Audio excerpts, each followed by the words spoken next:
Let's begin slowly. Take a steady breath in and let it out gently. You don't have to release anything yet.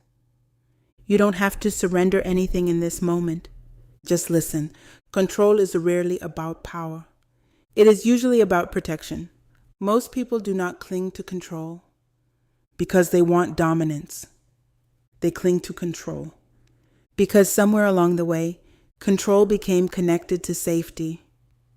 If I manage it, if I anticipate it, if I prepare for every outcome, if I stay ahead, then maybe nothing will collapse. Then maybe I won't be blindsided. Then maybe I won't be hurt. Control begins as a strategy, and often it begins early, when life felt unpredictable, when trust was shaken, when stability was fragile, when responsibility came too soon. The mind learns quickly, if I stay vigilant, I stay safer. If I hold the pieces together, nothing falls apart. And for a while, that works. You build competence. You become reliable. You anticipate problems before others see them. You hold everything steady. But over time, control stops feeling like strength. It starts feeling like pressure, because control requires constant monitoring, constant thinking, constant preparing, constant scanning, and your nervous system never truly rests. Take a slow breath in and release it. Letting go of control feels frightening because your body interprets it as removing protection. Not because you are weak, not because you lack faith, but because control has been your shield. So when someone says, just surrender, just trust, just let go, your system hears, drop your protection, and that feels unsafe. If we are going to talk about letting go of control, we must first understand this.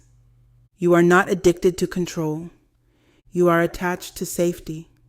And safety is not something you casually release. That is why surrender cannot begin with force. It must begin with understanding. In the next part, we will explore the illusion hidden inside control, why it feels stabilizing, but often increases instability over time. For now, just notice this. Your need for control has a story, and it deserves compassion. Before correction, take another steady breath. You are not falling apart. You are beginning to understand. As you stay with this conversation, there's no need to brace yourself. Just allow your breathing to remain steady. Control feels powerful. It feels stabilizing. When you plan carefully, when you anticipate outcomes, when you manage details, you feel prepared, and preparation gives the mind relief. But here is the deeper truth. Control does not eliminate uncertainty. It only reduces the feeling of it. There is a difference. Control creates a sense of predictability. It tells your nervous system, we've accounted for the risks. But life remains unpredictable. People remain unpredictable. Health, finances, relationships, outcomes. They all remain outside complete management. And when the unexpected happens, the mind that depends on control often feels shattered because it believed control guaranteed safety. This is the illusion. Control can organize your actions. It cannot secure your future. And when you carry control as protection, you carry something heavy. Constant responsibility, constant vigilance, constant mental rehearsal of worst-case scenarios. Even in moments that appear calm, your mind may still be working, scanning, adjusting, planning the next move. Over time, this creates tension, not loud tension, but steady, low-level strain.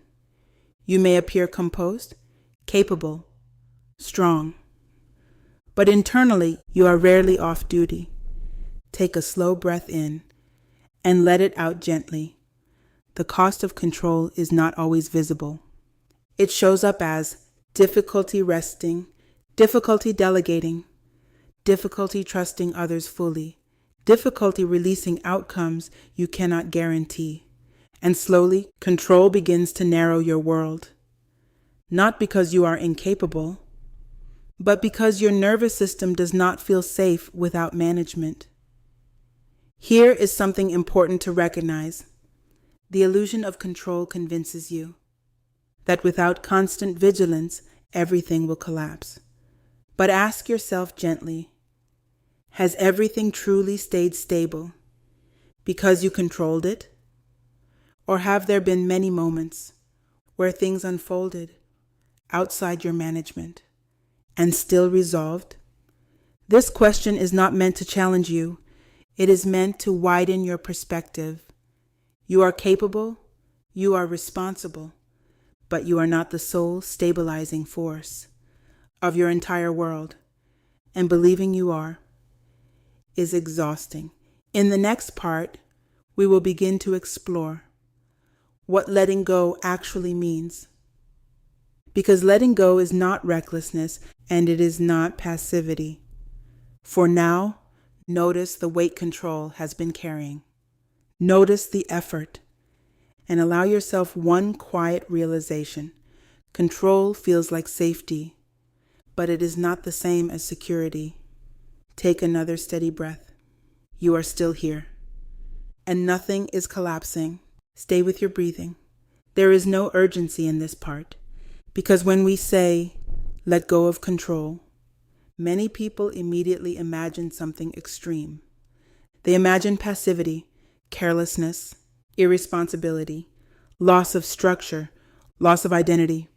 Letting go can sound like collapse, but that is not what we are talking about. Letting go of control does not mean abandoning responsibility. It does not mean ignoring wisdom. It does not mean refusing to plan. It does not mean becoming passive. It means releasing the belief that your constant management is the only thing keeping life intact. There is a difference between responsibility and control. Responsibility says, I will do what is mine to do. Control says, I must manage what is not mine to carry. That distinction changes everything. You can still prepare without obsessing. You can still care without gripping. You can still act wisely without rehearsing every possible failure. Take a slow breath in and let it out gently. Letting go begins not by dropping everything, but by asking a quieter question. What is actually mine to carry? Not what feels urgent, not what feels frightening, not what feels possible. What is truly yours? Your choices, your responses, your integrity, your effort. What is not yours? Other people's reactions, other people's growth timelines, future outcomes, uncontrollable variables. Control blurs those boundaries. It convinces you that everything is yours to manage, and the body becomes tense because it is holding too much. Letting go is the act of returning things to their rightful place. It is not dramatic. It is often quiet. You might say internally, I will show up, but I will not carry what belongs to time.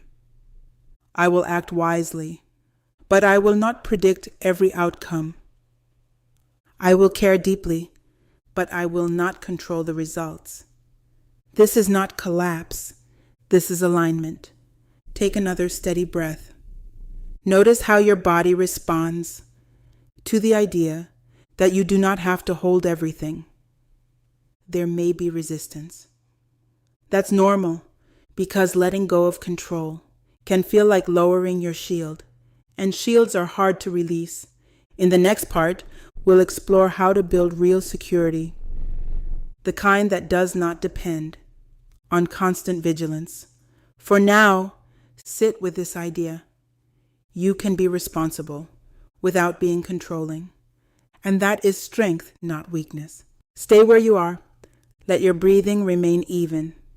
We've talked about what control is. We've talked about its illusion. We've talked about what letting go does not mean. Now we need to answer something deeper. If control has been your shield, what replaces it? Because you cannot simply remove a coping strategy. Without building something steadier underneath, real security does not come from managing every outcome. It comes from developing inner stability. There is a difference. Control says, I will be okay if nothing goes wrong. Security says, I can remain steady even if something does. Control depends on conditions. Security depends on foundation. And foundation is built internally. Take a slow breath in and release it gently. Inner security grows when you begin trusting three things. First, your capacity, not your ability to predict everything, not your ability to prevent everything, but your ability to respond. When you know you can adapt, uncertainty becomes less threatening. You may not control the outcome, but you trust your resilience. Second, time. Control tries to solve everything immediately. Security understands that some things unfold gradually. Not every unanswered question requires urgent resolution. Time carries more than we allow it to. Third, something greater than yourself. For some, this is faith in God. For others, it begins as trust that life is not entirely dependent on personal management. Control places you at the center of stability. Security recognizes you are supported. You act, but you are not alone in holding the world together. Take another steady breath. Notice how your body responds to the idea that you do not have to be the sole stabilizing force. There may be a subtle shift, a slight exhale. That shift is important because letting go of control without building security feels like falling, but letting go while strengthening inner stability feels like standing on solid ground. Security is quieter than control. It does not rehearse worst-case scenarios. It does not scan constantly. It rests in the knowledge that you can handle what comes. In the next part, we will make this practical. We will talk about how to begin loosening control in real situations without triggering panic. For now, sit with this. You do not need total control to remain secure, and you are more resilient than control has allowed you to believe. Take a steady breath in and let it out slowly. This is where many people struggle. They understand intellectually that control is exhausting. They understand spiritually that surrender is necessary. But when they try to let go, their body reacts. Tension rises, anxiety increases, urgency returns. So the key is not to drop control all at once. The key is to loosen it gradually. Control does not need to be dismantled in one decision. It can be softened in small moments. Start by noticing where control shows up most often. Is it in conversations, in planning, in managing other people's reactions, in replaying scenarios? Choose one small area, not the biggest one, just one. And instead of removing control completely, reduce the intensity by 10%. 10% less monitoring, 10% less rehearsing, 10% less predicting. You are not abandoning responsibility. You are testing the waters of trust. Take a slow breath. When fear rises, instead of responding with more control, respond with grounding. Notice your body. Notice the surface beneath you. Notice that in this exact moment, nothing is collapsing. Fear often forecasts. Grounding reminds you of the present. Another practical shift is separating effort from outcome. You can ask yourself, have I done what is mine to do? If the answer is yes, then continuing to mentally manage the outcome does not increase safety. It increases strain. And here is something subtle but powerful. When you release the need to control others' responses, you create space for real connection. Control often disguises itself as care, but care does not require management. Care requires presence. Letting someone have their own reaction without correcting it is not neglect. It is trust. This may feel uncomfortable at first. That discomfort does not mean you are failing. It means your nervous system is learning a new pattern. As you practice loosening control, you may notice moments of relief. Small moments where your body feels lighter. Pay attention to those. That lightness is evidence that security is growing. In the next part, we will explore what happens when letting go feels like loss and how to stay steady through that emotional shift. For now, remain here, breathing, reducing pressure, learning to loosen without falling apart. Take a slow breath in and let it out gently.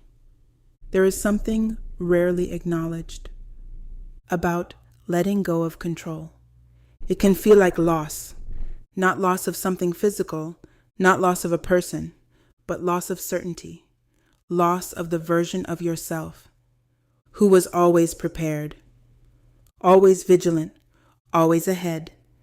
When control has been part of your identity, loosening it can feel disorienting.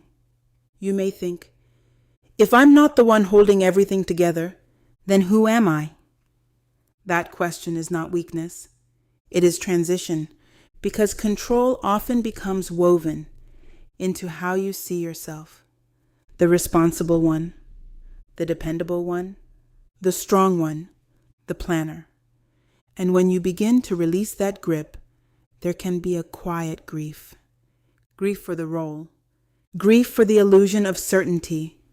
Grief for the belief that if you just tried hard enough, nothing would surprise you. Take another steady breath.